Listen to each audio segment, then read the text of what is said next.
Hello hello.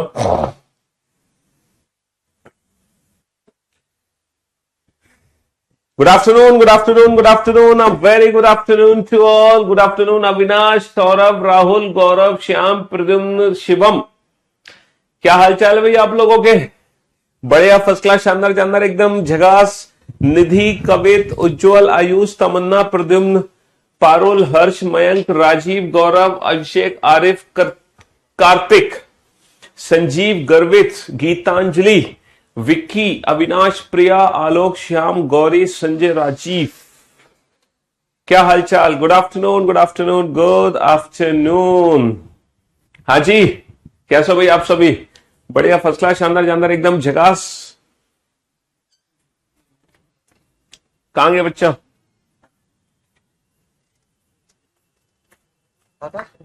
नहीं गया या अंकित गया?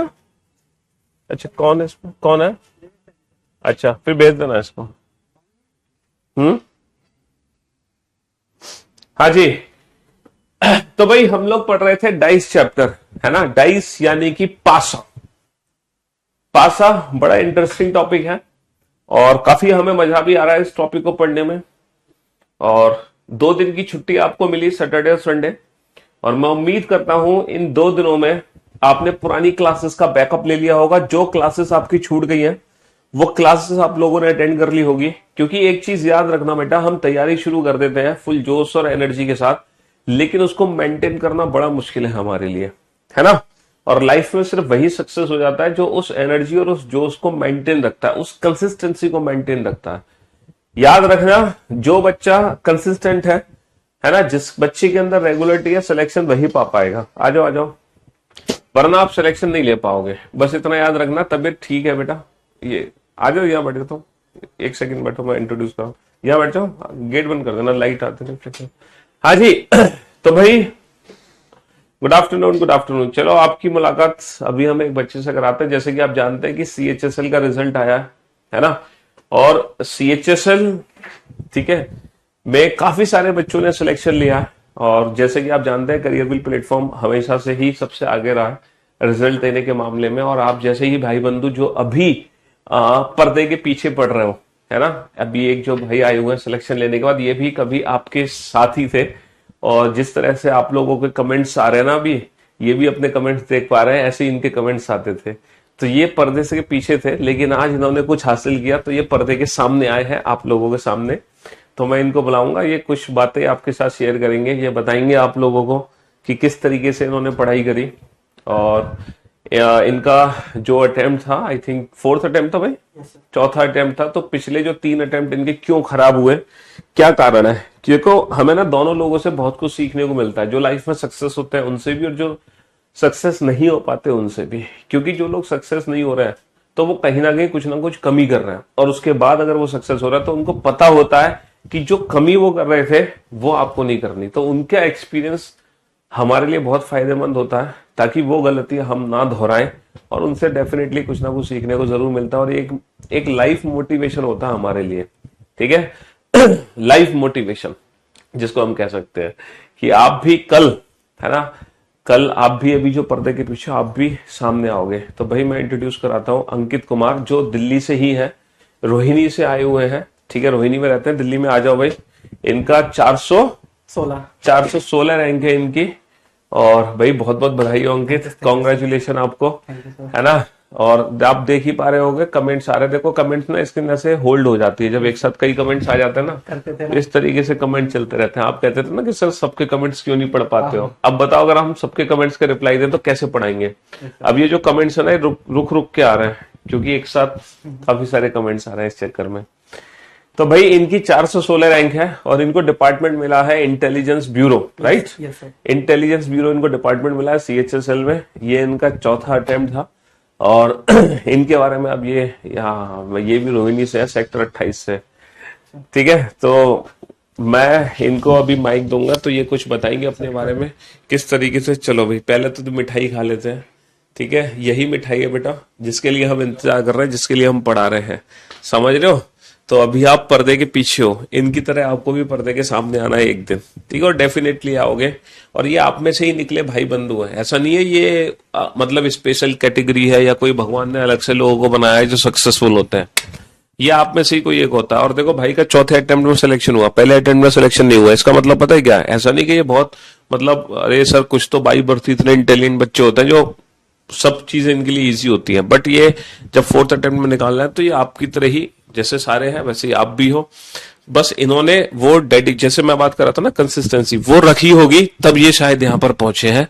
चलिए तो मैं इनको माइक देता हूं, मैंने बहुत बोल लिया, कुछ इनकी बातें सुनो कि भाई कैसे तैयारी करी, बैकग्राउंड क्या, पहले तो अपना एजुकेशन बैकग्राउंड बताया, 10th 12th ग्रेजुएशन, उसके बाद बताना कि तैयारी कैसे करी और सिलेक्शन क्यों नहीं ले पा रहे थे और अब सिलेक्शन क्यों हुआ। जब तक मैं मिठाई खा लेता हूँ। First of all thank you Piyush sir, आपने जिस हिसाब से मुझे रीजनिंग पढ़ाया एंड बाकी चीजें जो रीजनिंग में बहुत दिक्कतें होती हैं ये सर कि कई बार ना हम वो थिंक नहीं कर पाते एग्जाम में जिस हिसाब से हमें करना चाहिए। तो सर ने ना जैसे हमें पेपर में कैसे अटेम्प्ट करना है चीजों को, कैसे टैकल करना है क्वेश्चंस को, किस हिसाब की सोच रखनी चाहिए, तो वो सर ने मेरे को बहुत अच्छा सिखाया है। और मैं भी चाहता हूँ मतलब बाकी भी आप सिखा ही रहे हैं, बाकी भी स्टूडेंट्स जो है वो हों। और मैं जो हूँ कॉमर्स बैकग्राउंड से हूँ और मेरी 11th और 12th जो है यहीं दिल्ली से ही, मैं पूरा दिल्ली से ही पास आउट हूँ। और ग्रेजुएशन मैंने बीकॉम करा है DUSL, बिकॉज ना सर मेरे को कॉलेज नहीं मिल पाया था क्योंकि उस समय कट ऑफ जाती थी बहुत ज्यादा। मेरे को रेगुलर कॉलेज चाहिए था लेकिन मेरे को मिल नहीं पाया था, तो मैंने ओपन से करा, साथ ही साथ मैंने तैयारी भी करी थी स्टार्ट। और बाद में मुझे जब दिक्कतें हुई तो फिर कैरियर ने बहुत हेल्प करी। और सर रीजनिंग वगैरह में तो आप थे ही, और मैं बच्चों के सजेशन से मेरे को सर का पता लगा और सर इतना अच्छा पढ़ाया उन्होंने कि रीजनिंग में मेरे सर मेनली 2 क्वेश्चन सिर्फ गलत हुए, वो भी सर पता नहीं गलत नहीं होने चाहिए थे इस बार। देखो बहुत छोटी सी गलतियां होती है, अगर हम भी एग्जाम देने बैठेंगे ना तो हमसे भी कुछ ना कुछ गलत हो ही जाएगा, वो तो ह्यूमन एरर है, वो उसका कुछ नहीं कर सकते। बाकी सर पूरी कोशिश थी कि मतलब मेनली मैथ्स और रीजनिंग की वजह से सिलेक्शन हुआ है सर मेरा, क्योंकि मैथ्स और रीजनिंग में ही मैंने ज्यादा फोकस कर रखा था। हाँ बता रहे हो कि मैथ्स आप कॉमर्स बैकग्राउंड से थे, तो मैथ्स का बताओ बच्चों को, मैथ्स कैसे कर लिया आपने कॉमर्स का? यानी कि मुझे तो नहीं लगता फिर मैथ्स आपको बेसिक मैथ्स आता होगा पहले से। यस सर, थोड़ा ये था कि जैसे राकेश यादव सर और गगन प्रताप सर ने बहुत हेल्प करी है मैथ्स में, उनके जो ट्रिक्स वगैरह थे और जो सर बताते थे समझाते थे उनको बार बार प्रैक्टिस करना। और सर थोड़ा ये भी रहता ना कि रीजनिंग और मैथ्स को जितना आप प्रैक्टिस करोगे ना उतना ही ज्यादा आपको आता रहेगा। तो बेस्ट चीज यही है कि आप घर पे प्रैक्टिस करो अपना जितना हो सके। और एक बात याद रखना हमेशा कि कंटेंट जो है ना वो सर का एकदम हाई लेवल पे है, उससे बाहर तो कुछ नहीं आना है। सर प्रीवियस ईयर भी उठा के देख लो, आप कुछ भी उठा के देख लो, उससे बाहर तो चीजें होती ही नहीं है। हमें तो उतना ही हमें पढ़ना है जितना सर पढ़ाते हैं और उतने में ही हमें बेस्ट बनना है, परफेक्ट बनना है अपने आप में। तो सर कहने का मतलब ये है कि जो आप पढ़ रहे हो उसकी practice and practice and practice. Yes sir. बच्चे क्या करते हैं नई नई चीज पढ़ने के चक्कर में ना पुराना भूल चले जाते हैं और नया नया नया उसमें लगे रहते हैं। जीएस के बारे में बच्चे पूछ रहे हैं, जीएस का बताओ कुछ। सर जीएस का बता दूं, लेकिन पहले सर एक चीज बता दूं, चार अटेम्प्ट मुझे इसीलिए लग गए समझने में, क्योंकि ये होता था ना कि हम सोचते थे कि भाई ये कंटेंट पूरा नहीं है वगैरह वगैरह, तो हम ना और दूसरे के पीछे भागते थे। तो सबसे बड़ी प्रॉब्लम हमारी यही थी। और जीएस में जो बच्चे बोल रहे हैं, जीके जीएस में आप जो भी टीचर से पढ़ रहे हो उनमें आप जो है एकदम परफेक्ट बनो, और जितना वो पढ़ा रहे कम से कम आप उतना कर लो कि उसमें मैं परफेक्ट हूं। ठीक है, अगर वो चीजें आई तो मैं गलत करके नहीं आऊंगा। और जीके जीएस का जो बहुत ज्यादा हुआ है, मैंने 20 में से 15 क्वेश्चन ठीक कर दिए थे मेंस में, और 5 क्वेश्चन मैं लगा के तो सारी आया था, लेकिन 5 क्वेश्चंस जो है वो गलत हो गए। तो वो गलत होने भी नहीं चाहिए थे क्योंकि उतना ज्यादा पेपर हार्ड था नहीं। तो बहुत सारे सर क्या होता ना कि जीएस जीके में ना जो क्वेश्चंस मॉक टेस्ट में बनते हैं ना वो होते थोड़े हाई लेवल के, लेकिन एग्जाम अगर आप पॉइंट ऑफ व्यू से देखोगे ना तो उतने ज्यादा टफ होते ही नहीं है। वो आप पढ़ के जाओगे, जो आप पढ़ रहे हो ना बस वो गलत नहीं करना है, मेनली बस यही है सर जीके जीएस में। तो करियर भी कब ज्वाइन किया था आपने? सर 2021 में कोविड में सर ने बैचेस फ्री कर रखे थे। अच्छा। तो उस समय कैरियर ज्वाइन करा है 2021 में ज्वाइन किया था। Yes sir. इंग्लिश की तैयारी का कुछ बताओ बच्चों को, इंग्लिश कैसे प्रैक्टिस करें भाई? वोकैब की प्रैक्टिस। इंग्लिश में तो एक ही चीज है कि आप लोग जो भी पढ़ रहे हो ग्रामर या वोकैब वगैरह, वो सारी चीजें आप टू द पॉइंट रखो और डेली बेसिस पे आप पढ़ो। क्योंकि क्या होता है सर कि हम ना अगर बीच में कभी भी छोड़ देते ना तो प्रॉब्लम बहुत आती है बाद में, कि जैसे हम कर रहे हैं क्वेश्चंस वगैरह फिर बाद में भूल जाएं, मतलब वो चीज़ अगर छोड़ जाए तो बाद में फिर रिवाइज करना बहुत मुश्किल हो जाता है। तो इस वजह से इंग्लिश वगैरह आप लोग क्या करो, रेगुलर बेसिस पे रखो। और न्यूज़पेपर्स वगैरह जो है, एडिटोरियल वगैरह आप पढ़ सकते हो। इंग्लिश मेनली समझनी आपको अच्छे से आनी चाहिए, और उसके लिए तो बेस्ट टीचर्स हैं ही हमारे पास। और बाकी तो रीजनिंग सर है ही बिल्कुल। देखो सबसे ज्यादा जरूरी, जैसे कि इन्होंने बताया कि 4 अटेम्प्ट इनको लगे निकालने में एग्जाम, और अब 416 इनकी रैंक है, बहुत अच्छी रैंक है। इंटेलिजेंस ब्यूरो डिपार्टमेंट बहुत अच्छा डिपार्टमेंट है, ये मिला है इनको। तो मतलब जो ये अपनी कमी बता रहे हैं वो यही बता रहे हैं कि हम पढ़ना शुरू कर देते हैं किसी टीचर से, फिर हम सोचते हैं यार कुछ छूट रहा है, कुछ और टीचर ढूंढते हैं मार्केट में, कुछ और पकड़ा, अरे कंटेंट कुछ कम है, फिर उसका भी देखा, इसका भी देखा, चारों तरफ अपने हाथ फैला देते हैं। मतलब जो हमारे, देखो ये तो हम बचपन से एक डायलॉग सुनते आए हैं, घर की मुर्गी दाल बराबर, है ना। जिस बच्चे को career will app first attempt में हाथ लग जाता है ना, उसको इतनी वैल्यू नहीं होती है, वो बाद में समझ आती है उसको जब मार्केट की ठोकरे बच्चा खा लेता। ठीक है, और मैं ये सिर्फ ये नहीं कह रहा कि career will is the best, career will is one of the best. समझ रहे हो, आप जहां भी हो, अगर आपको, आप उस टीचर से कंफर्टेबल हो पढ़ने में, आपको लग रहा है कि हाँ मेरे को सारी चीज समझ आ रही है, तो उस पर पूरा ट्रस्ट करो।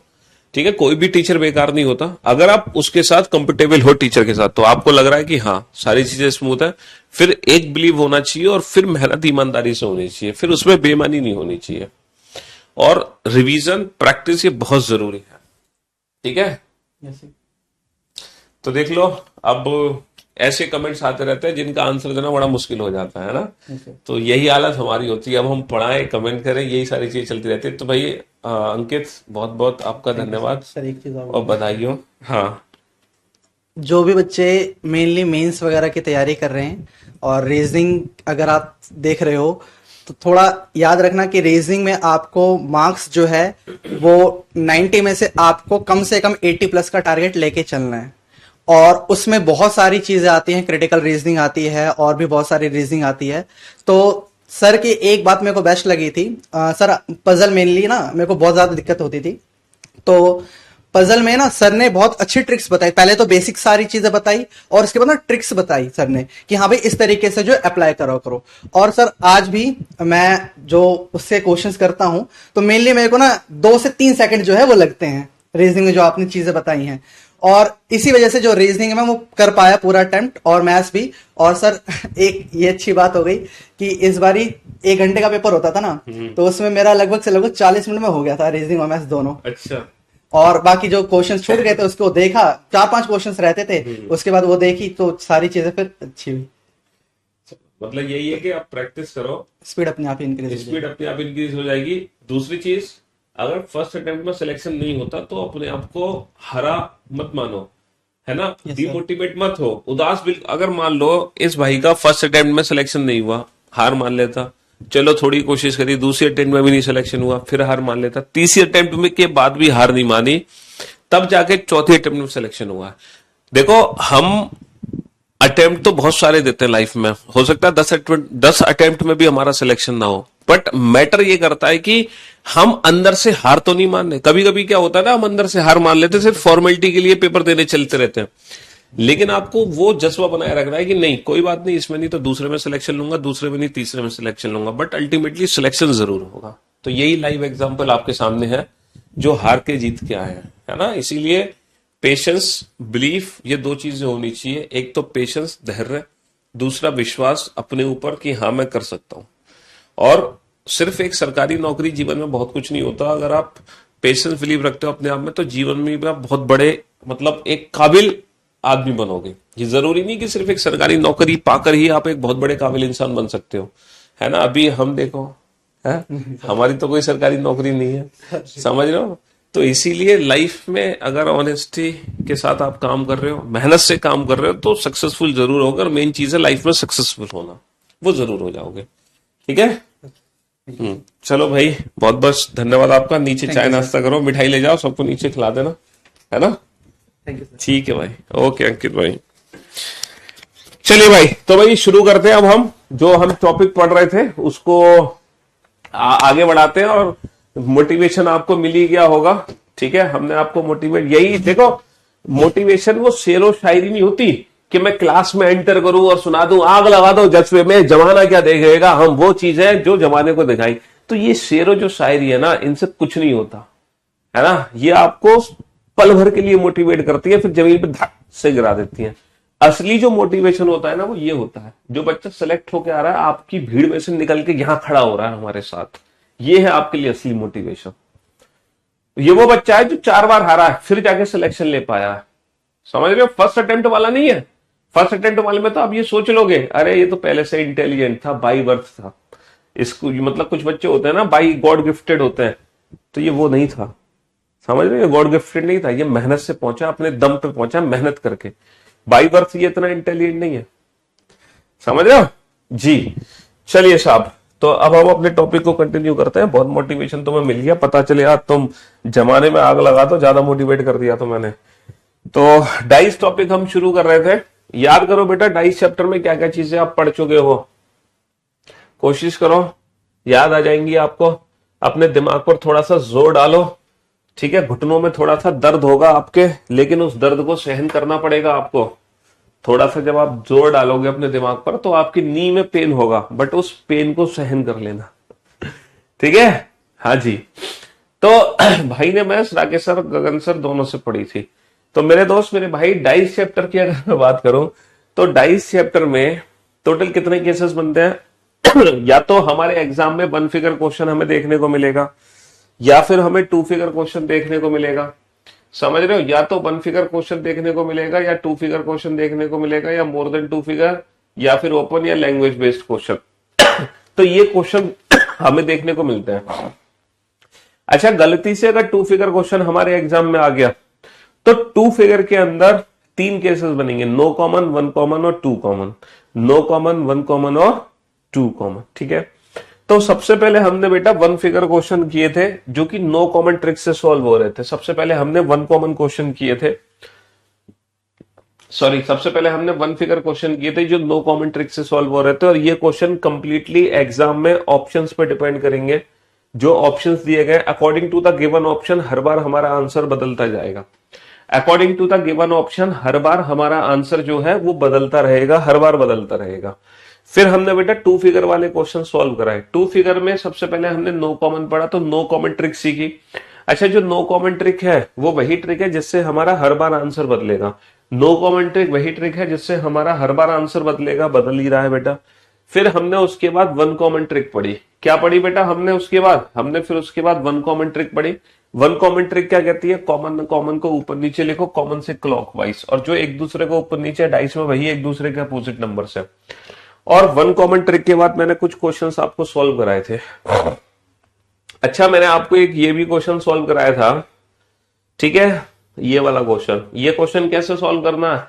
हर उस ऑप्शन को एलिमिनेट कर दो, हर उस ऑप्शन को एलिमिनेट कर दो जिसमें 2 विपरीत सतह एक साथ है, क्योंकि 2 विपरीत सतह एक साथ कभी नहीं आ सकती, ठीक है? 2 opposite number can never be seen together. पासे में 2 विपरीत सतह कभी भी एक साथ आपको नहीं दिख सकती हैं। हर उस ऑप्शन को एलिमिनेट कर दो जिसमें 2 विपरीत सतह एक साथ है। और टोटल हमने कितने क्वेश्चन कर लिए थे भाई? टोटल हमने क्वेश्चन बना लिए हैं 12 क्वेश्चन बना लिए, और 2 केसेस हमने कंप्लीट कर लिए। हमने केस फर्स्ट भी पढ़ लिया, और हमने, है ना, केस सेकंड का नो कॉमन और 1 कॉमन भी पढ़ लिया। अब केस सेकंड का थर्ड पार्ट बचा हुआ है 2 कॉमन वाला। जब एक ही पासे की 2 अलग अलग स्थितियां हमारे सामने होंगी, और दोनों स्थितियों में एग्जैक्टली कितनी सरफेस कॉमन होंगी? 2 सरफेस हमारी कॉमन होंगी। when there are only 2 common, एक ही पासे की 2 स्थितियां आपके सामने है, एक ही पासे की 2 स्थितियां आपके सामने हैं, और दोनों स्थितियों में कितनी सरफेस होंगी? 2 सरफेस कॉमन होंगी। when there are only 2 common। तो पहली बार हमने पासे को देखा तो हमें दिखाई दिया 1 2 3। दोबारा से हमने इस पासे को देखा तो हमें दिखाई दिया 3 6 2। There are 2 different positions of 3 6 1। There are 2 different positions of a single dice are given. यहां पर एक ही पासे की दो अलग अलग स्थितियां आपके सामने हैं, ठीक है। तो नो कॉमन ट्रिक आपने सीख ली, वन कॉमन ट्रिक सीख ली। अब मैं आपको टू कॉमन ट्रिक सिखा रहा हूं। टू कॉमन ट्रिक कैसे काम करेगी? टू कॉमन ट्रिक में क्या होता है बाबू, ये जो आंसर्स है ना बेटा, ये आंसर्स भी पता है किस पर डिपेंड करेंगे? ऑप्शंस पे डिपेंड करेंगे। देखो 1 3 1 3 कॉमन है ना, 1 3 1 3 यहाँ पे 1 3 1 3 कॉमन है, दो सरफेस कॉमन है, दो सरफेस। तो बेटा जब दो सरफेस कॉमन होती है तो होता क्या है, कॉमन कॉमन को हटा दो, जो ये सरफेस बच गई ना डेफिनेटली ये एक दूसरे की अपोजिट होंगी। जो सरफेस बच गए डेफिनेटली ये एक दूसरे के अपोजिट होंगे। और ये जो 1 और 3 है ना, इनके अपोजिट वो नंबर्स होंगे जो आपको दिखाई नहीं दे रहे। ये जो 1 और 3 है ना, इनके अपोजिट वो नंबर्स होंगे जो आपको दिखाई नहीं दे रहे। कौन कौन से नंबर दिखाई नहीं दे रहे? कौन कौन से नंबर नहीं दिखाई दे रहे? 4 और 5। आपको 4 और 5 दिखाई नहीं दे रहे, समझ रहे हो? हाँ जी, 4 और 5 आपको दिखाई नहीं दे रहे, तो ये आपके अपोजिट होंगे। अब इससे हम अपना क्वेश्चन बना सकते हैं। कोई भी क्वेश्चन हम इससे अपना सॉल्व कर सकते हैं। कैसे सॉल्व कर सकते हैं बेटा? जैसे कि मैं आपसे पूछूं एक के विपरीत क्या है, तो एक के विपरीत 4 और 5 में से कुछ भी आ सकता है। एक के विपरीत 4 भी आ सकता है, एक के विपरीत 5 भी आ सकता है। जैसे मैं आपसे पूछूं 2 के विपरीत क्या है, तो बाबू 2 के विपरीत 6 है, 2 के विपरीत 6 है।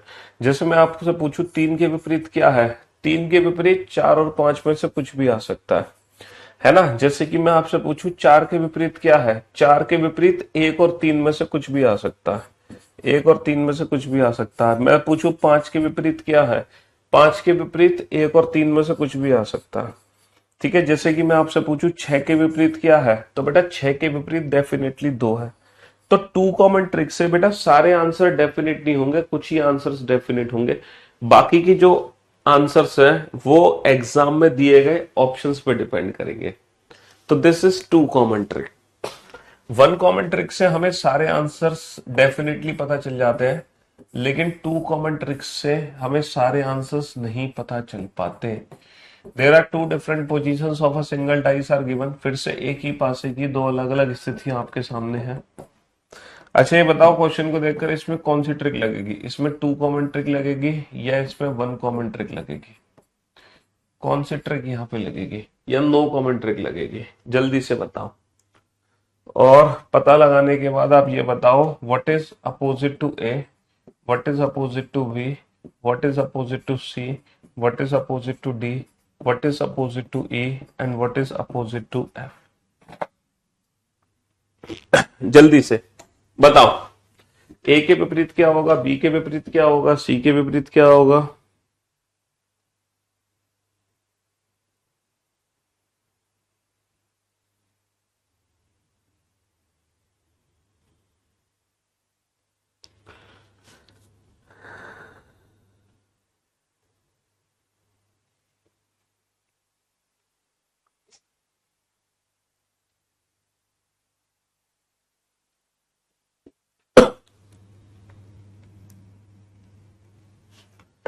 हाँ जी सर, डेफिनेटली इस क्वेश्चन में टू कॉमन ट्रिक लगेगी। डेफिनेटली सर इस क्वेश्चन में टू कॉमन ट्रिक लगेगी, है ना, टू कॉमन ट्रिक लगेगी। तो A B A B A B A B common है, A B A B common है, तो बचा क्या सी, और यहां पर क्या बचा एफ। तो भैया सी के अपोजिट एफ आ गया, एफ के अपोजिट सी आ गया। सी और एफ दोनों एक दूसरे के विपरीत हो गए, बहुत बढ़िया। और ये जो लेटर ए और बी है ना, ये जो लेटर ए और बी है, इनके अपोजिट वो लेटर्स होंगे जो कि दिख नहीं रहे। कौन कौन से लेटर नहीं दिख रहे? A B C F. Sir D और ई दिखाई नहीं दे रहा। तो ये हमारे टू कॉमन ट्रिक का परफेक्ट सोल्यूशन है। इसके आधार पे बेटा आप लाइव क्लास में जाके पुराने सारे लेक्चर्स देख सकते हो। तो अपोजिट टू ए, तो ए के अपोजिट क्या होगा? सर ए के अपोजिट डी और ई में से कुछ भी हो सकता है। अपोजिट टू बी, बी के अपोजिट सर डी और ई में से कुछ भी हो सकता है। अपोजिट टू सी, सर सी के अपोजिट डेफिनेटली एफ है। अपोजिट टू डी, डी के अपोजिट बेटा ए और बी में से कुछ भी हो सकता है। अपोजिट टू ई, ई के अपोजिट ए और बी में से कुछ भी हो सकता है। अपोजिट टू एफ, एफ के अपोजिट डेफिनेटली क्या होगा? एफ के अपोजिट डेफिनेटली सी होगा। एफ के अपोजिट डेफिनेटली सी होगा। तो ये हमारे आंसर्स हो गए सारे, समझ रहे हो जी। तो टू कॉमन ट्रिक जो ट्रिक है ना, एक शानदार जानदार ट्रिक तो नहीं है, क्योंकि इससे सारे डेफिनेट आंसर्स नहीं आ रहे हैं। लेकिन जो वन कॉमन ट्रिक है वो एक शानदार ट्रिक है, जिससे हम सारे डेफिनेट आंसर्स निकाल लेते हैं। टू कॉमन ट्रिक में सारे आंसर्स हमें नहीं पता चल पाते, लेकिन वन कॉमन ट्रिक में हमें सारे आंसर पता चल जाते हैं। There are two different positions of a single dice are given. एक ही पासे की दो अलग अलग स्थितियां आपके सामने हैं, ठीक है। एक ही पासे की दो अलग अलग स्थितियां हैं जो आपके सामने हैं, और ये है आपका 6 5 3, 6 5 3। आपको ये बताना है व्हाट इज अपोजिट टू 4। 4 के विपरीत सतह ज्ञात कीजिए। 4 के विपरीत सतह ज्ञात कीजिए। 4 के विपरीत 1 है, 4 के विपरीत 6 है, 4 के विपरीत 3 है, या 4 के विपरीत है। कैन नॉट बी डिटरमाइन, पता नहीं लगा सकते, या डेटा इनसफिशियंट। 4 के विपरीत 3 है, 4 के विपरीत 5 है, 4 के विपरीत 3 या 5 है, 4 के विपरीत कैन नॉट बी डिटरमाइन, पता नहीं लगा सकते। 4 के विपरीत 3 है, 4 के विपरीत 5 है, 4 के विपरीत ईदर 3 और 5 है, या 4 के विपरीत ईदर 2 3 और 5 है, ठीक है। 4 के विपरीत 2 है, 4 के विपरीत 1 है, 4 के विपरीत 6 है, या 4 के विपरीत 5 है। हाँ जी, तो ये क्वेश्चन भी कंप्लीटली एग्जाम में दिए गए ऑप्शंस पे ही डिपेंड करेगा, डेफिनेटली, है ना। एग्जाम में दिए गए ऑप्शंस पे ही डिपेंड करेगा ये क्वेश्चन भी। हमसे पूछा है 4 के विपरीत क्या है, find the surface which is opposite to 4। ये बताओ कौन सी ट्रिक लगाओगे, वन कॉमन या टू कॉमन।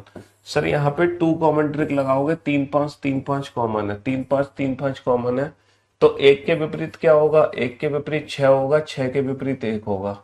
और ये जो 3 और 5 है, इनके विपरीत क्या होगा सर, 3 और 5 के विपरीत जो नंबर रह गए 2 और 4, और 2 और 4 के विपरीत होगा 3 और 5, है ना। हाँ जी, जब से मैं आपसे रीजनिंग पढ़ रहा हूं तब से आप रोज मेरे सपने में आ रहे हैं। ओ भाई साहब, मैं आदमी हूं, आदमी से प्यार करता हूं। हाँ?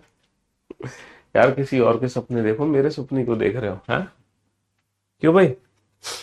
तो हमसे पूछा है find the number which is opposite to 4। 4 के विपरीत क्या है, तो बाबू 4 के विपरीत कभी भी 2 नहीं हो सकता, 2 और 4 तो एक साथ है। 4 के विपरीत होगा या तो 3 या फिर होगा 5, इनमें से कोई एक नंबर होगा, बट हम कंफर्म आंसर नहीं दे सकते। तो भैया 4 के विपरीत 1 6 तो हो नहीं सकता, 3 के होने की संभावना है, पॉसिबिलिटी। लेकिन जैसा कि मैंने आपको पहले बताया कि हम पॉसिबिलिटी वाला ऑप्शन चूज नहीं करेंगे अगर कैन नॉट बी डिटरमाइन या फिर कांट से है तो। 4 के विपरीत डेफिनेटली 3 और 5 में से कुछ भी होगा। 4 के विपरीत 2 नहीं हो सकता, 4 के विपरीत 3 और 5 में से कुछ होगा, ठीक है। 4 के विपरीत 2 नहीं हो सकता, 1 नहीं हो सकता, 6 नहीं हो सकता। तो according to the given option यहां पर हम 5 ऑप्शन को चूज कर लेंगे, ठीक है। ये ऑप्शन डिपेंडेंट क्वेश्चन हो गया, ये ऑप्शन डिपेंडेंट क्वेश्चन हो गया। तो टू कॉमन ट्रिक वाले क्वेश्चन भी एग्जाम में किस पे डिपेंड करेंगे, दिए गए ऑप्शंस पे ही डिपेंड कर देंगे। According to the given option हमें बेस्ट ऑप्शन चूज करना पड़ेगा, और बेस्ट ऑप्शन चूज करने का तरीका मैंने पहली क्लास में बताया था डाइस की। और आज जो डाइस का थर्ड लेक्चर है, आज डाइस का बेटा तीसरा लेक्चर है, जबकि हम पहली क्लास में ही डाइस लेक्चर में ऑप्शंस को चूज करना सीख चुके थे। If if if if e is at if e is at bottom if e is at bottom, then what will be at top, what will be at top। यदि e निचली सतह पर है, यदि e निचली सतह पर है, तब ऊपरी सतह पर क्या होगा। अरे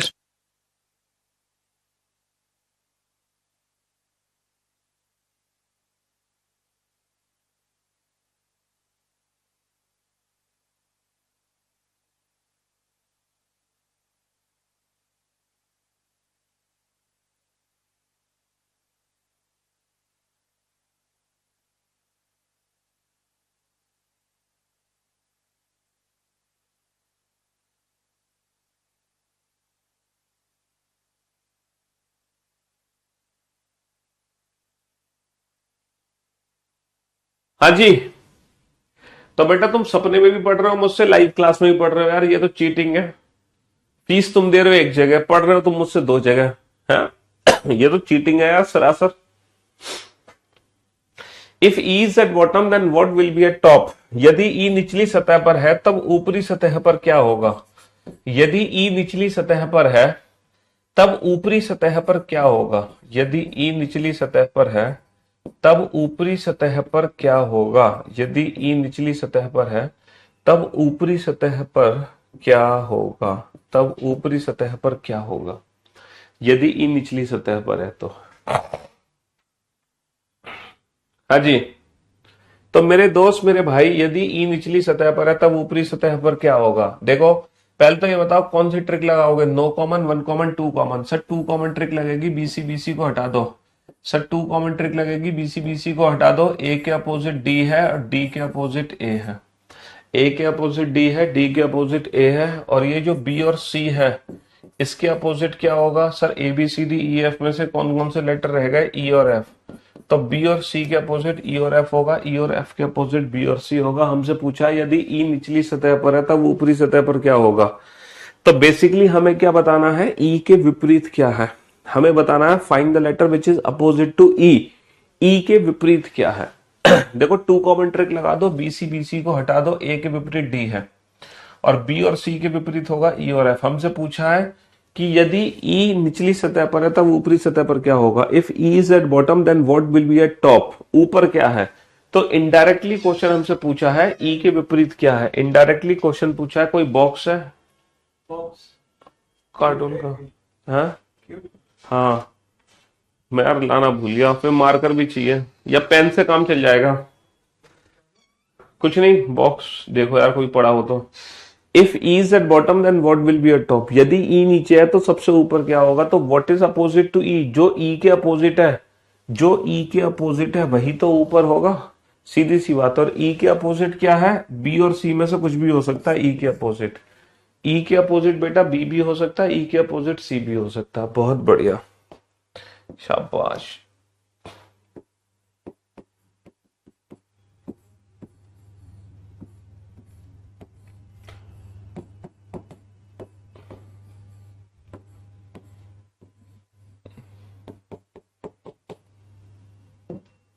हाँ जी, 2 4 6 और 2 1 4।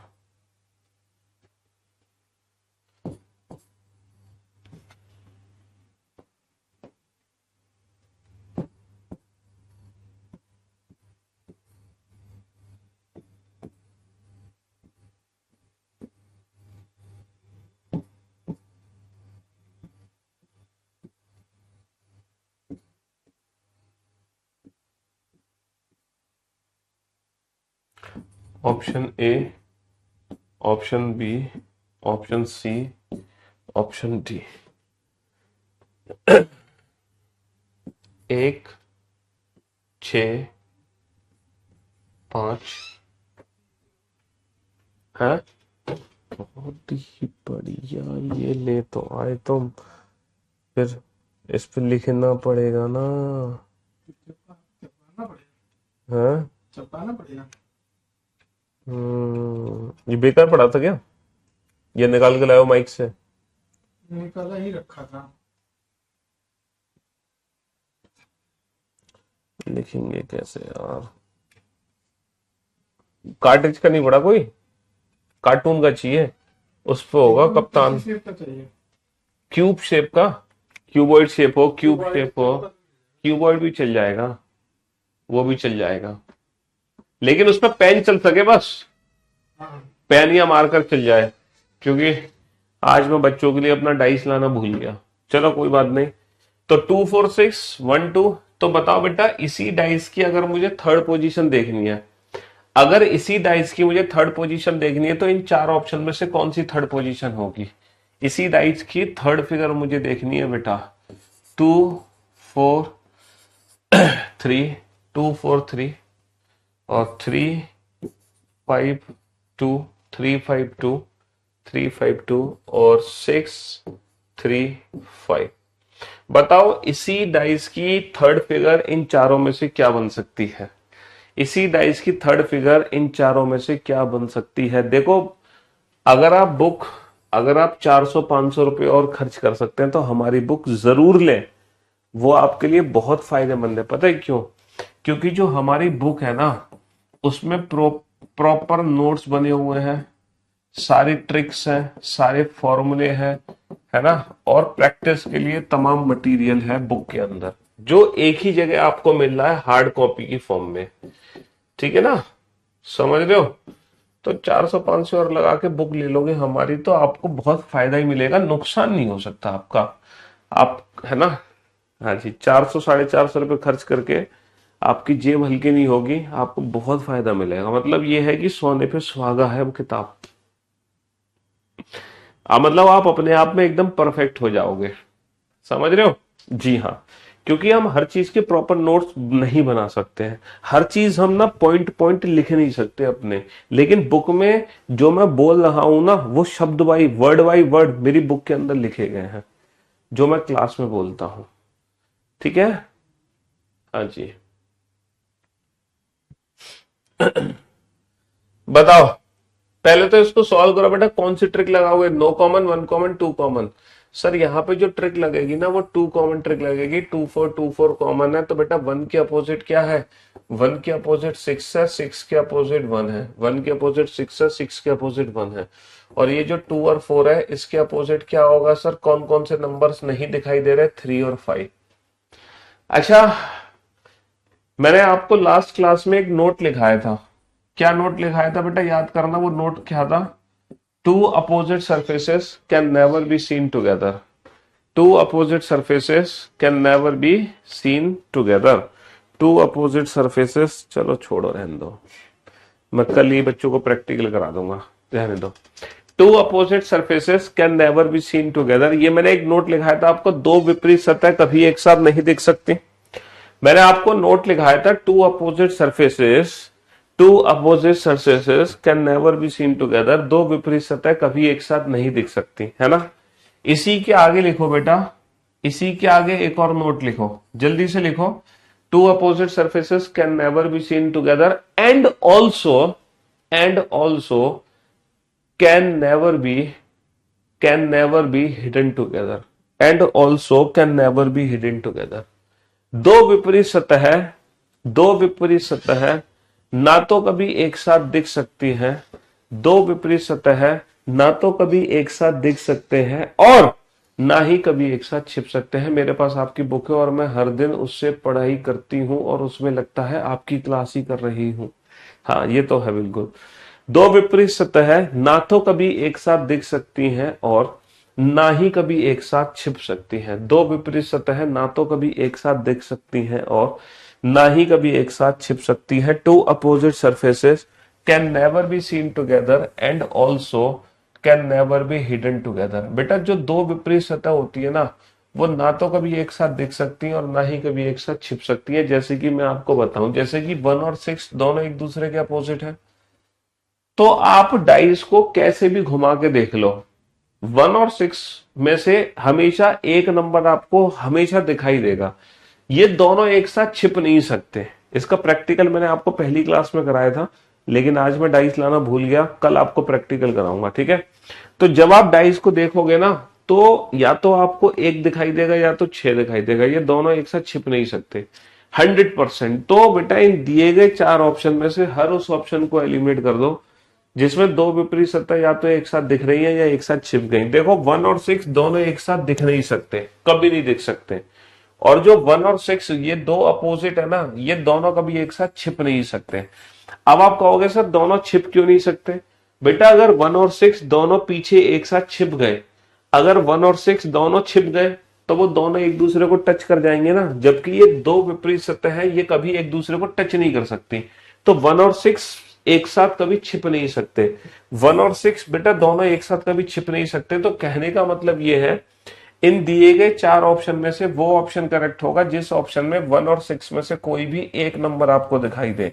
1 और 6 में से कोई भी एक नंबर आपको दिखाई दे, सिर्फ वही ऑप्शन हमारा करेक्ट होगा, बाकी के ऑप्शंस हो जाएंगे एलिमिनेट। बाकी के ऑप्शंस क्या हो जाएंगे, एलिमिनेट हो जाएंगे। आप हर उस ऑप्शन को एलिमिनेट कर दो जिस ऑप्शन में या तो दो विपरीत सतह आपको एक साथ दिखाई दे रही है या फिर दो विपरीत सतह एक साथ छिप गई है। आप हर उस ऑप्शन को एलिमिनेट कर दो, ठीक है। अच्छा, इस बेसिस पे ऑप्शंस एलिमिनेट नहीं कर पाएंगे क्योंकि यहां पर हमारे पास डेफिनेट आंसर नहीं थे। डेफिनेट जो आंसर थे सिर्फ वो 1 और 6 की बेसिस पे थे।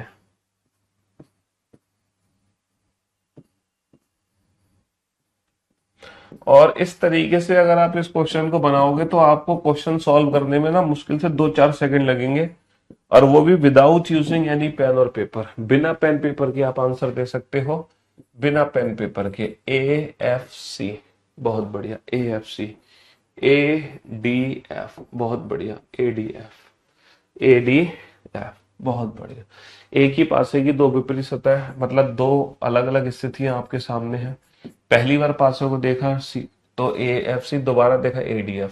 अब इसी पासे की थर्ड फिगर इन चारों में से कौन सी हो सकती है? मल्टीपल फिगर हो सकती है, लेकिन इन चारों में से कौन सी फिगर हम बना सकते हैं ये आपको बताना है। इन चारों में से कौन सी फिगर हमारी हो सकती है ना? इन चारों में से कौन सी फिगर हमारी हो सकती है?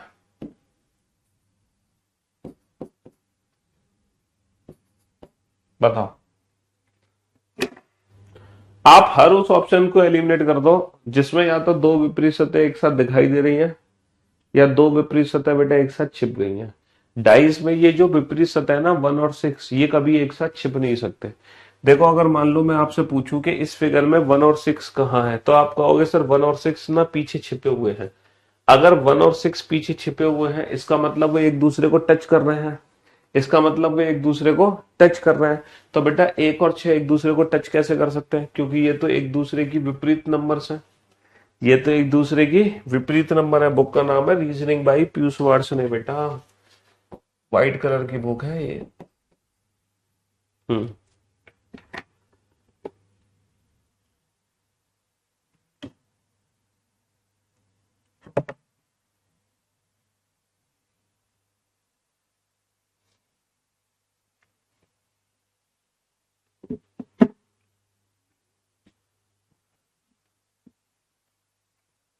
ये क्या हो गया,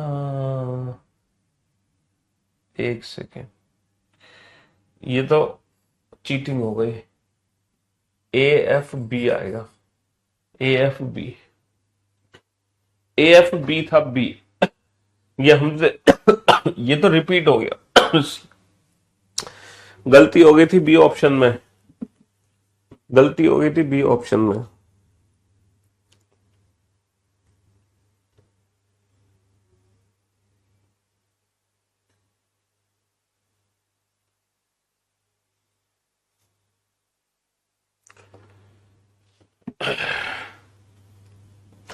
मेरे दोस्त, मेरे भाई, अगर मैं ध्यान दूं, अगर मैं ध्यान दूं बेटा, कौन सी ट्रिक लगाएंगे सर इस क्वेश्चन में?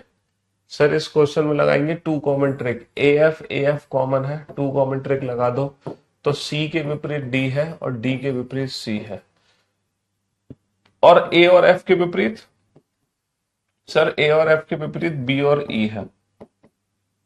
अच्छा, ये फिगर क्यों गलत है सर? C और D दोनों कभी एक दूसरे के साथ नहीं आ सकते, दो विपरीत सतह कभी एक साथ नहीं दिख सकती। अच्छा ये बताओ, इस फिगर में C और D कहां पर है? सर C और D जो लेटर है ना, जो एक दूसरे के अपोजिट लेटर है, वो दोनों इस फिगर में छिपे हुए हैं। दोनों छिपे हुए हैं तो दोनों एक दूसरे को टच कर रहे हैं। तो बेटा दो विपरीत सतह कभी छिप नहीं सकती, C और D एक साथ कभी छिप नहीं सकते। C और D कभी एक साथ छिप नहीं सकते। C और D में से किसी एक लेटर का देखना जरूरी है। Option C is the right answer. अब आप में से कुछ बच्चे सोच रहे होंगे सर E और A भी तो एक दूसरे के विपरीत है, ये एक साथ कैसे आ गए? E और A एक दूसरे के विपरीत है, ये एक साथ कैसे दिख गए?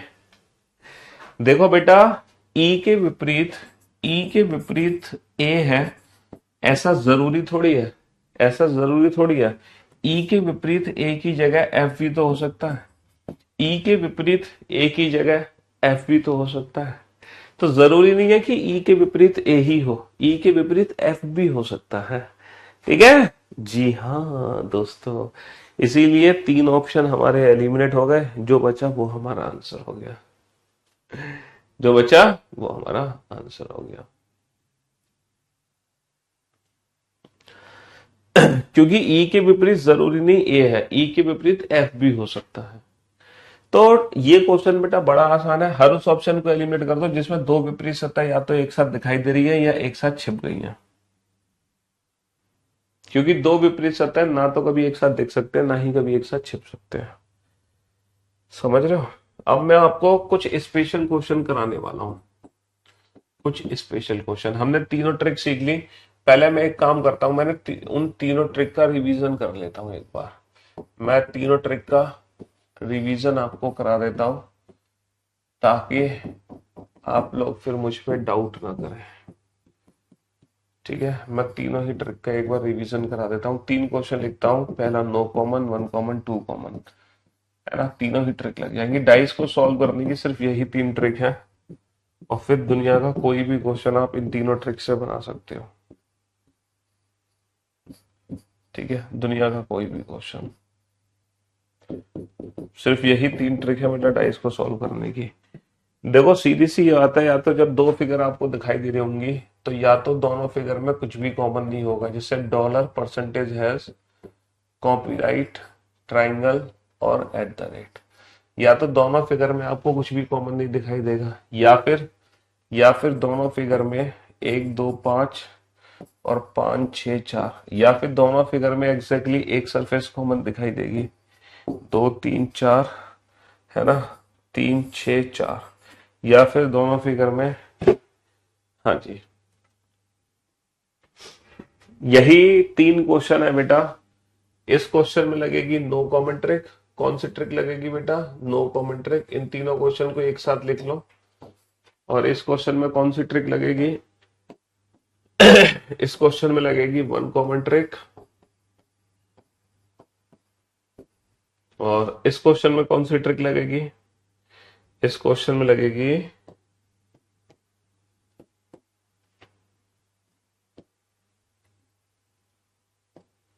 हाँ जी, इस क्वेश्चन में लगेगी टू कॉमन ट्रिक। ये तीन ही ट्रिक हमने सीखी है। डाइस का दुनिया का कोई भी क्वेश्चन आ जाए, इन तीनों ट्रिक से बाहर नहीं हो सकता।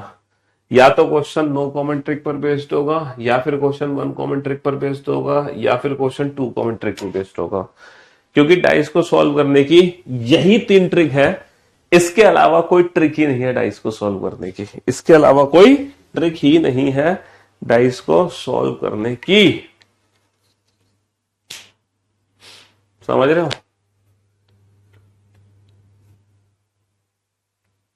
ये ट्रिक क्या कहती है? सर ये तीन सिंबल डॉलर, परसेंटेज और हैश, डॉलर, परसेंटेज, हैश, इनके विपरीत, डॉलर, परसेंटेज है, इनके विपरीत बाकी के तीन सिंबल होंगे कॉपीराइट, ट्राइंगल और एट द रेट। ये तीनों सिंबल एक साथ रहेंगे, डॉलर, परसेंटेज, हैश, और इन तीनों के विपरीत बाकी के तीन सिंबल होंगे कॉपीराइट, ट्राइंगल और at the rate. Copyright, triangle और एट द रेट। समझ रहे हो? हाँ जी।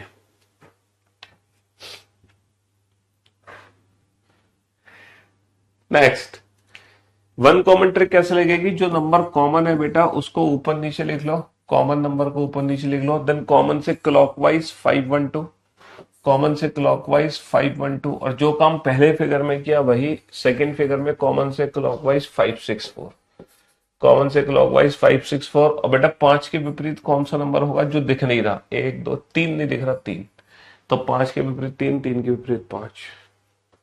और टू कॉमन ट्रिक क्या है? कॉमन नंबर्स को हटा दो, जो बच गए वो डेफिनेटली एक दूसरे के अपोजिट होंगे। समझ रहे हो? और 3 और 4 के विपरीत क्या होगा? 3 और 4 के विपरीत होगा वो नंबर जो दिख नहीं रहे, 1 और 5। तो अब आप देख लो बेटा, this is no common trick, this is one common trick and this is two common trick. लेकिन जब एग्जाम में क्वेश्चन आएगा डाइस का, तो वो क्वेश्चन बेटा किस पे डिपेंड करेगा? एग्जाम में ऑप्शंस पे डिपेंड करेगा। According to the given options हमें बेस्ट ऑप्शन चूज करना होता है, क्योंकि यहां पर पॉसिबिलिटी के साथ आंसर्स होते हैं, बट डेफिनेट आंसर सिर्फ और सिर्फ वन कॉमन ट्रिक में होते हैं। यही तीन ट्रिक है बेटा, डाइस का कोई भी क्वेश्चन इन्हीं से सॉल्व होता है। है ना। एग्जाम में जब डाइस का क्वेश्चन आता है तो ऑप्शंस हमें कैसे चूज करने होते हैं ये हमें बहुत अच्छे से आता है। हम ऑप्शंस कैसे चूज करते हैं, ऑप्शंस चूज करना आप बहुत अच्छे से जानते ही हो। अब मैं आप लोगों को ना कुछ स्पेशल क्वेश्चन कराता हूं, है ना, स्पेशल क्वेश्चन। अच्छा, हम दो केस पढ़ चुके हैं। हमने केस फर्स्ट पढ़ लिया 1 फिगर, और ये केस सेकंड पढ़ लिया 2 फिगर क्वेश्चन। अब केस सेकंड के ही ना कुछ स्पेशल क्वेश्चन है, जैसे question number 22।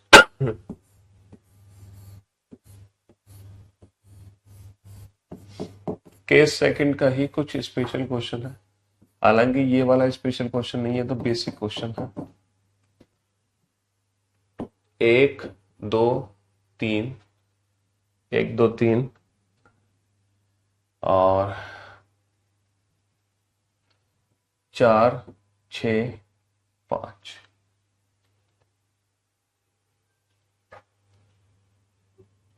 What is opposite to 1, एक के विपरीत क्या है। Question number 22। क्वेश्चन नंबर जो 23 है ना, ये है स्पेशल क्वेश्चन। ये क्वेश्चन अभी तक आपने नहीं किया, इस तरीके का क्वेश्चन, शानदार क्वेश्चन है ये, बढ़िया, latest up to date question. हाँ जी, 1 2 3, 1 2 3 4 6 5। क्वेश्चन है, if if 3 is if 3 is opposite to 4, then what is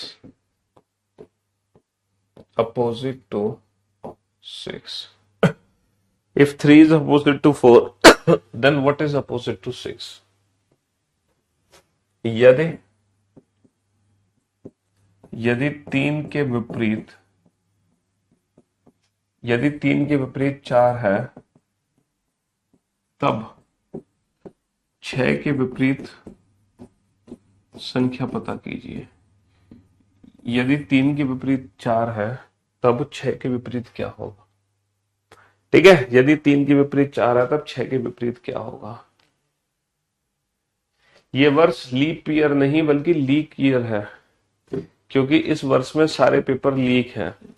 बात तो सही है रे यार। इस वर्ष को लीक वर्ष घोषित कर देते हैं, लीप वर्ष की जगह। ये यार सही मैसेज है तुम्हारा। चलो मैं पोस्ट करता हूं इस मैसेज को।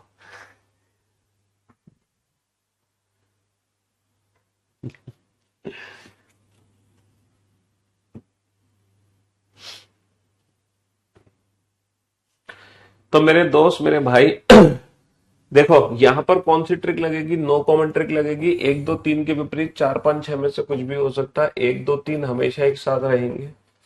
इसके विपरीत 4 5 6 में से कुछ भी आ सकता है। हमसे पूछा find the number which is opposite to 1, either 4 5 और 6। तो अगर मैं आपके सामने ऑप्शंस रखूं, है ना, 4 5 6, ईदर 4 5 और 6, then your answer will be either 4 5 और 6। अब यहां पर भी आपके सामने कुछ ऑप्शंस होंगे, यहां पर भी आपके सामने कुछ ऑप्शंस होंगे, है ना, 4 5 6, ईदर 4 5 और 6। और यहां पर एक ऑप्शन देना और चाहूंगा मैं, ईदर 5 और 6, ईदर 5 और 6। हाँ जी, ईदर 5 और 6। अब बताओ,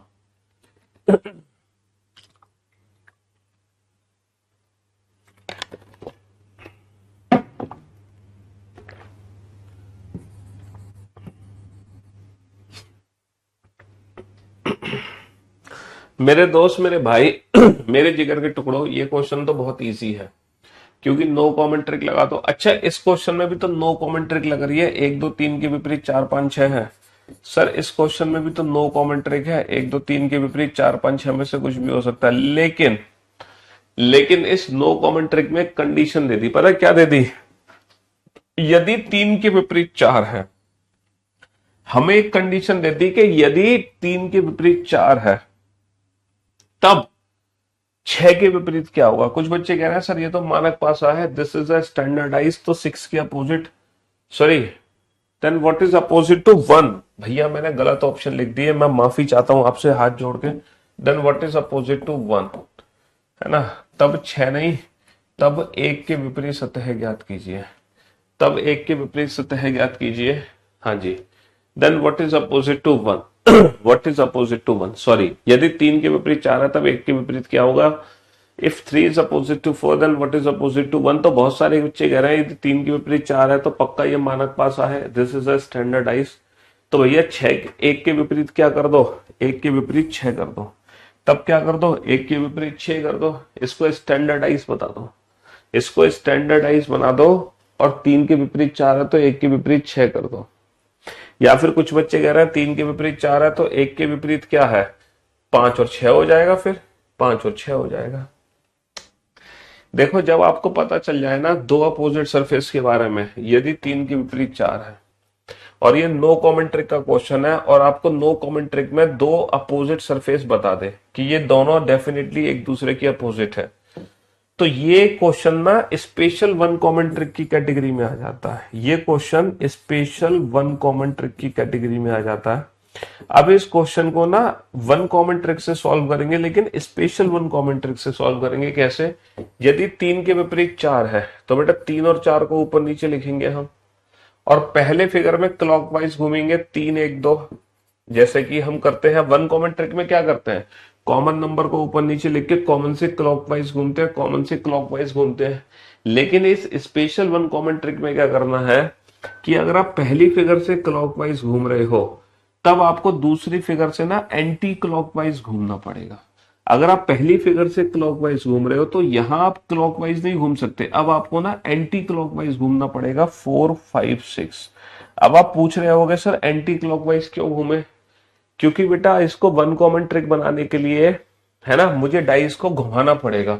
अगर मैं डाइस को घुमा के यहां रख दूं, 3 सामने रख दूं, देखो 4 के विपरीत 3 के विपरीत 4 है, तो 3 के विपरीत अगर 4 है तो 4 यहां पे है, तो 3 ना पीछे है, पीछे 3 सबसे पीछे है। तो अगर मैं 3 को आगे लेके आऊंगा ना, अगर मैं इस फिगर को घुमा दूं, मैं इस फिगर को 2 बार घुमा दूं इस तरीके से, पहली बार दूसरी बार, तो जब मैं 2 बार इस फिगर को घुमाऊंगा, जब मैं 3 को सामने लेकर आऊंगा, जैसे ही मैं इस फिगर को 2 बार रोटेट करूंगा, 3 को यहां सामने रखूंगा, है ना, जैसे ही मैं इस फिगर में 3 देखूंगा तो ये जो 5 और 6 है ना, ये अपनी पोजीशन बदल लेंगे।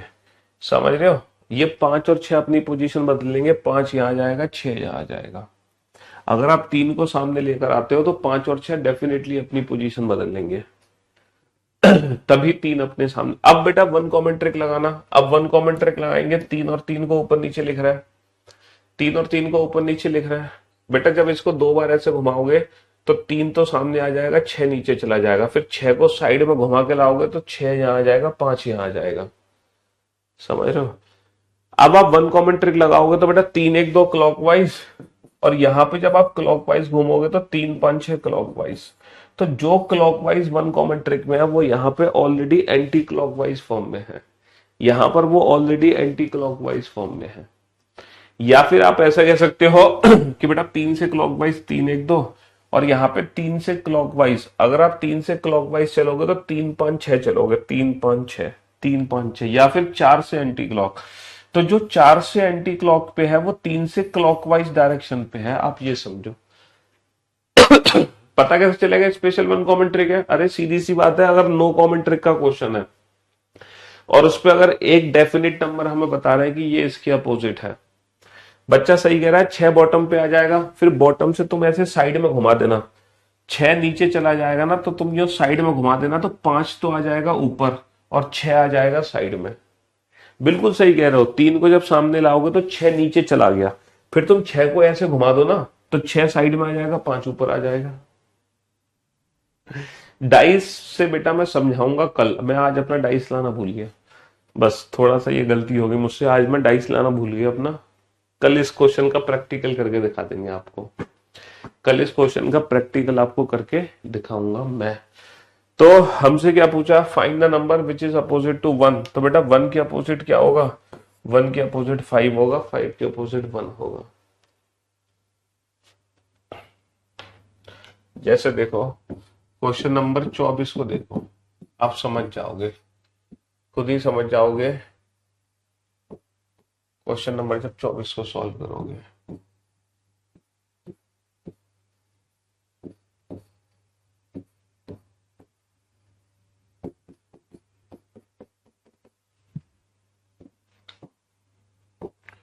A, B, F, C, D, A. If B is opposite to D, then what is opposite to A?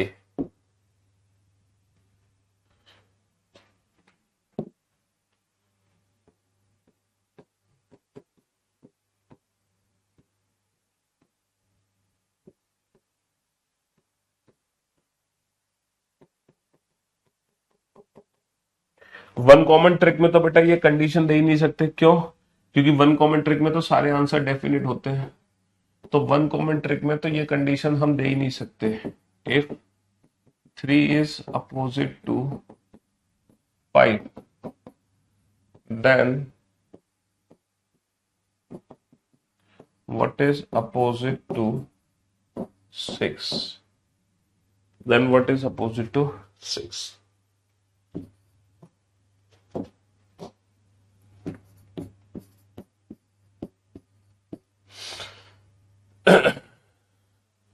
C, D, E, either C or E.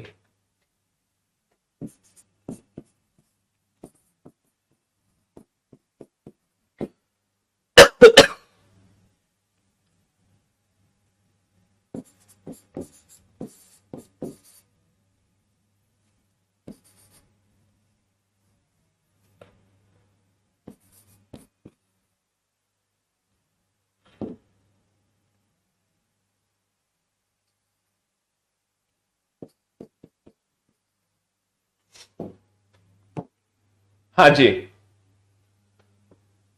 अब बताओ बेटा, A B F C D E, यानी कि ये no common trick है, लेकिन no common trick में हमें अपोजिट बता रहा है, B is opposite to D.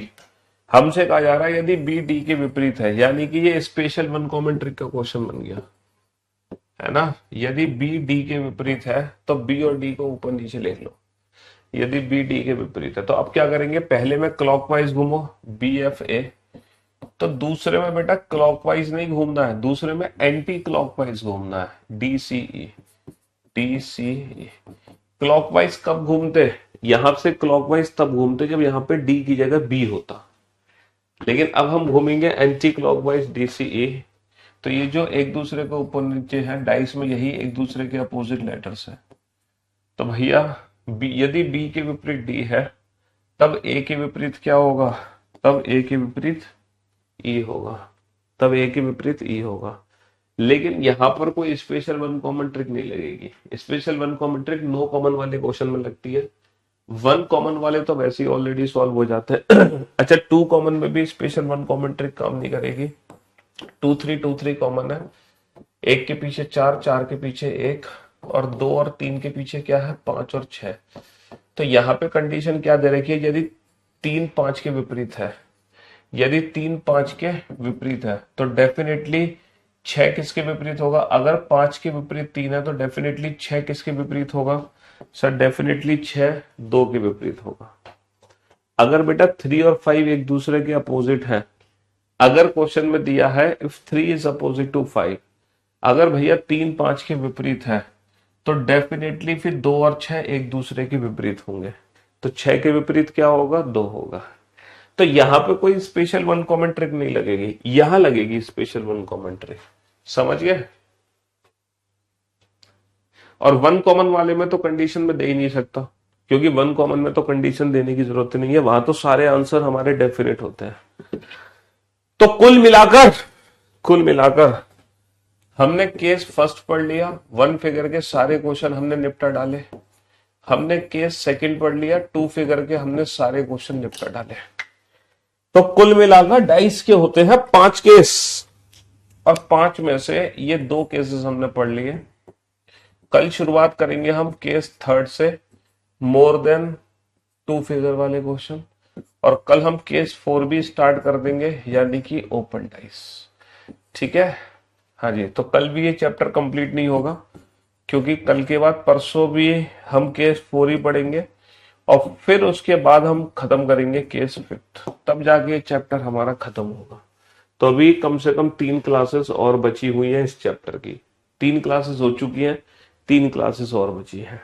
ठीक है चलिए, love you all, goodbye, thank you so much, love you all, thank you so much, love you. Sir आपका कॉन्टेक्ट नंबर मिल सकता है? बिल्कुल मिल सकता है, लिखो 98971 98971, आगे डम डिगा डम। अबे कांटेक्ट नंबर कैसे दे दे? 50 लाख बच्चे हैं, मरवाने के चक्कर में हो गया हमें। मैं कांटेक्ट नंबर दे दूं और मैं दिन भर फोन ही रिसीव करता रह जाऊं। 50 लाख बच्चे हैं करीबी प्लेटफॉर्म पर, हैं? जान खा लेंगे मेरी फोन कर करके। Love you, goodbye, thank you so much, love you all. Instagram पे मैसेज कर दो बेटा, मैसेंजर में, मेरी टीम मेरे को बता देगी। और मेरी बुक में एक व्हाट्सअप नंबर दिया हुआ है, व्हाट्सअप नंबर मेरी बुक के अंदर, आप उस पर व्हाट्सअप कर सकते हैं। आप उस पर क्या कर सकते हैं? WhatsApp. Love you guys, love you all, thank you so much, love you.